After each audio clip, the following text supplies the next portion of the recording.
We've been talking an awful lot about the Nintendo Switch ever since the conference. We've spoken about our personal feelings, how developers and publishers feel, but what about gamers themselves? Of course, you guys have been pretty forthcoming with your opinions on the Switch, and thank you as always for your comments in that regard. However, there was a recent poll conducted trying to gauge the feelings of players in Japan about the console.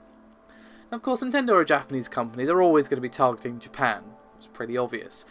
However, with the design of this particular console, they are targeting them more than ever, I would say, given how big mobile gaming is in that particular country.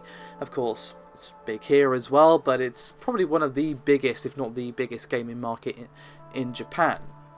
So, I would say their opinions of the Switch and its pricing and so on is quite a good picture of what we can expect in terms of reception for the console when it actually comes out. Now, we're asked numerous questions, most of which we have discussed our opinions on, such as the price and online multiplayer and so on. And as for the price tag, 42% of people polled believed that the Switch's price is a little high, and 22% of people thought it was extremely high.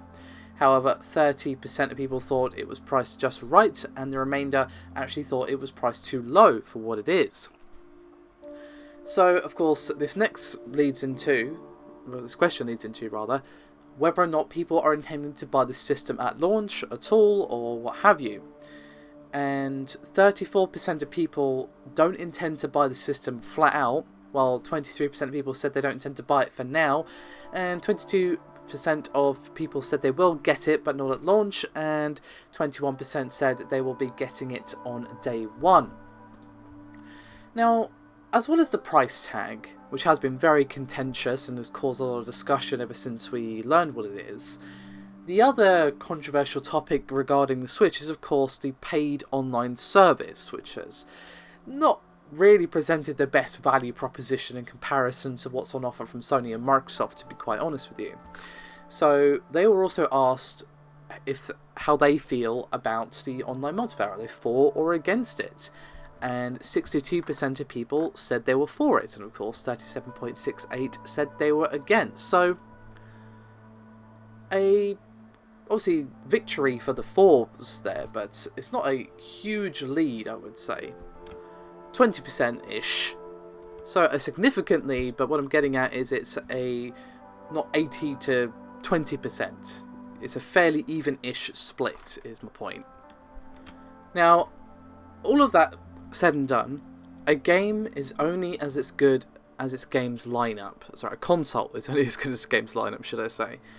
You can have the most powerful console in the world or what have you, and if you don't have the games, who cares, basically. People want games to play on their expensive consoles. I'd say that's reasonable. And they were asked, which games are you looking for the Switch, because, let's be real, the launch lineup for the Switch, not brilliant. So, unsurprisingly, the one good game that is available on the Switch, I say one, no Super 1-Man-R, but the real killer app is, of course, Legend of Zelda Breath of the Wild, and unsurprisingly, that was at number one, with 49.7% of the votes, and Splatoon 2 was actually at number 2, with 39.69%, and Super Mario Odyssey was at number 3 with 29.19% of the votes. And of course, that makes perfect sense. Mario is great and all, but that's not coming out till the holiday, and Zelda is the only real reason to get it at launch, assuming of course you don't have a Wii U. So, a rather interesting picture of the reception of the console in Japan. Obviously one of the key markets for this console and for Nintendo in general. Now, leaning on from that, we have an interesting figure from the analysts over at Media Create, who are saying that 80% of the available stock of the console has already been sold. This being in Japan, of course. And at the moment, according to their findings, all of the online retailers are out of stock at the moment. Now, if this is a case of the NES Classic, it's hard to say. What I'm talking about there is, of course, deliberately restricting the amount of consoles available to give a false sense of scarcity and demand when there isn't one. I'm going to say probably not, because, well, it is a new mainline console from Nintendo, but, let's wait and see what happens. We may indeed be having an NES Classic situation, or we may not. Time will only tell, my friends. So, that's me done for this video. Thank you very much for watching, and I'll see you next time.